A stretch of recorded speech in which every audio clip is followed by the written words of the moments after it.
What do railguns remind you of? It's the light shining at the fingertips of Mikoto or naval gun in Transformers.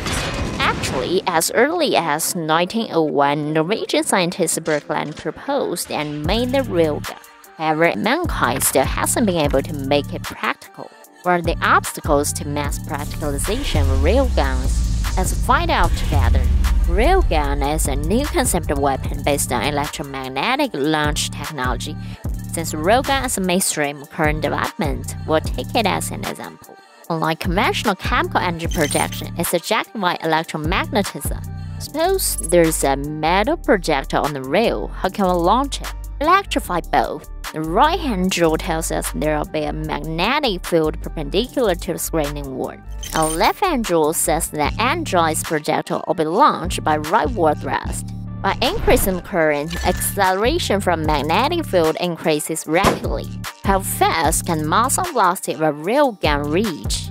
Experiments are showing that a projectile weighing 10.4 kilograms can have a maximum muzzle velocity of 2.5 kilometers per second. The kinetic energy of the muzzle is up to 33 megajoules. What does it mean?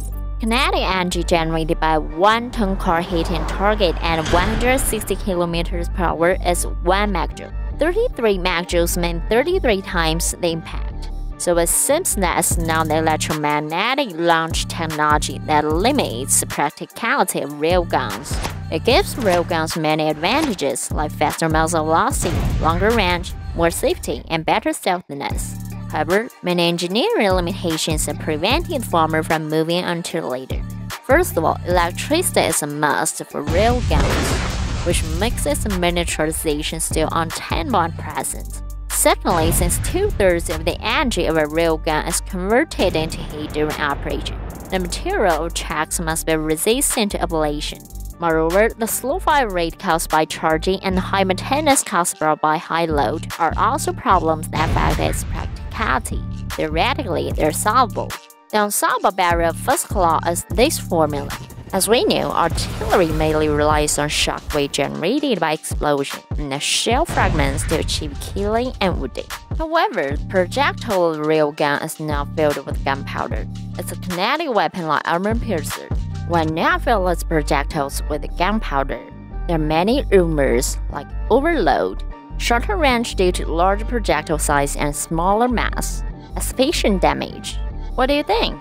Anyway, only if the end of the projectile retains enough kinetic energy can the railgun do great damage to long-range targets. According to kinetic energy formula, it's positively related to mass and velocity squared. However, due to current limitations on total energy available, we can't have both. Increasing speed has become a common thought as it also benefits the heat rate, but as high muzzle velocity necessarily leads to high terminal kill. We have to take into account the drag of projectile in flight. F in the formula is air resistance to projectile. We can find that the drag force is a proportion to square velocity. That is, air drag force increases exponentially with the growth of speed. Assuming that drag coefficient, air density, and windward area are constant, an ordinary shell shoot at muzzle velocity of 800 meters per second would have a velocity squared of 640,000. While an electromagnetic shell shoot at muzzle velocity of 2,500 meters per second would have the value of 6,250,000. This means that a projectile fired at 7 times the speed of sound will lose velocity more quickly in flight. This graphs dynamically show loss. This is the external ballistic simulation curve formed by railgun with a muzzle kinetic energy of 32 megajoules, fired at 7.3 times the speed of sound. And this is the velocity curve of an Iowa-class battleship firing 1.2 tons of armor-piercing ammunition. Here, the armor-piercing projectile with an initial velocity of 762 meters per second have a velocity of about 514 meters per second at almost 40 kilometers, a loss of about 30%. The speed of railgun can be deduced in about 800 meters per second, a loss of just 70%. It's enough to show that after projectiles is shot at a very high initial velocity, the velocity drops rapidly. Under influence of resistance, even if the electromagnetic shell reach a range unreachable by traditional artillery armor-piercing shells, the retention speed is only about 500 meters per second, and the killing power is greatly reduced. Low hitting accuracy is another problem. The circular proper area of ordinary artillery and a range of tens of kilometers is about 200 to 300 meters. However, if the range is brought up to 200 kilometers or more, the hit rate of the railgun is very unsatisfactory. Let's see the conclusion through a simulation experiment. This is a scattered plot of an unguided projectile 10 kilograms with a muzzle velocity of 2,000 meters per second, fired from railgun at an initial declination of 52 degrees and landing at 260 kilometers, taking into account of mass eccentricity, random wind, and initial disturbance.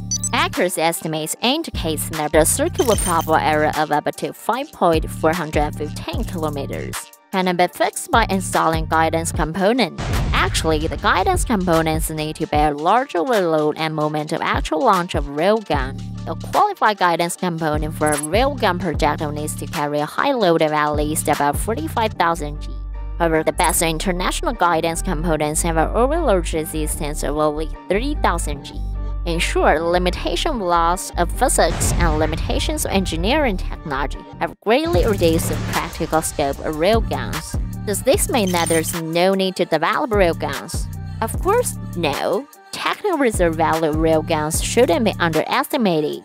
Moreover, technology evolution chemical energy to electromagnetic energy is also essential for human exploration of space. What do you think of electromagnetic artillery? Can the railgun replace traditional artillery in the future? Thank you for watching. Please hit the like and subscribe button if you enjoy it.